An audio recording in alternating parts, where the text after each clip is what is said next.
Bonjour à tous, on se retrouve pour un nouvel épisode de la pause MK. Alors aujourd'hui on s'attaque à la question, quelle est la vraie différence entre la capacité de commissionnaire et la capacité de transport de plus de 3,5 tonnes? Bonjour à toutes et à tous, c'est vrai que c'est deux métiers du transport, mais qui n'ont pas du tout le même fonctionnement au quotidien. Donc on va clarifier tout ça pour que vous sachiez exactement vers quelle attestation vous orienter. Alors on commence par la commissionnaire de transport. Pour faire simple, la commissionnaire c'est l'organisateur. Il ne va pas transporter lui-même la marchandise. Lui, son métier, c'est de trouver la meilleure solution logistique pour son client et de sous-traiter le transport physique à d'autres entreprises. Il achète et il revend du transport. Exactement, et avec cette attestation, vous pouvez monter une boîte d'affrètement ou d'organisation de transport. Donc l'avantage, c'est que vous n'avez pas besoin d'acheter une flotte de camions pour vous lancer.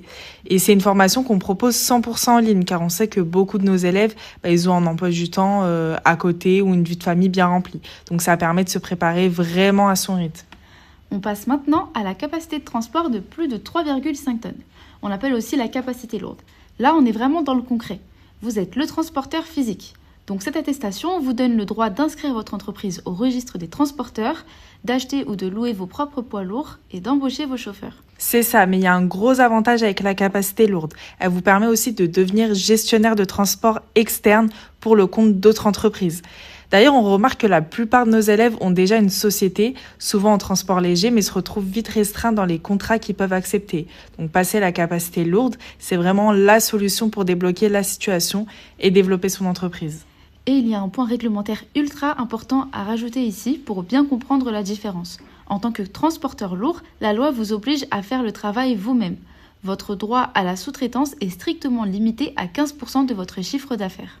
C'est là la grande nuance, alors qu'à l'inverse, avec la capacité de commissionnaire, il n'y a absolument aucune limite de sous-traitance. Vous pouvez déléguer 100% de vos transports puisque c'est le cœur même de votre métier.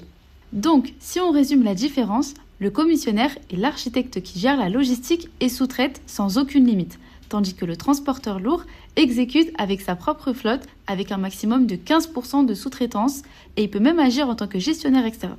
Exactement, c'est le résumé parfait. Et la bonne nouvelle pour vous, c'est que notre centre propose ces deux formations, donc la capacité lourde et la commissionnaire. Donc vous avez accès à une plateforme en ligne dédiée à l'expertise de nos formateurs. Et surtout, on ne vous lâche pas dans la nature. On propose un vrai accompagnement post-examen pour vous aider à ouvrir votre société et à trouver vos premiers contrats. Donc c'est un accompagnement de A à Z. Si vous hésitez encore sur la formation à choisir, n'hésitez pas à contacter nos conseillers, ils sont là pour faire le point sur votre projet. À très vite pour un prochain épisode de la pause MK. À bientôt!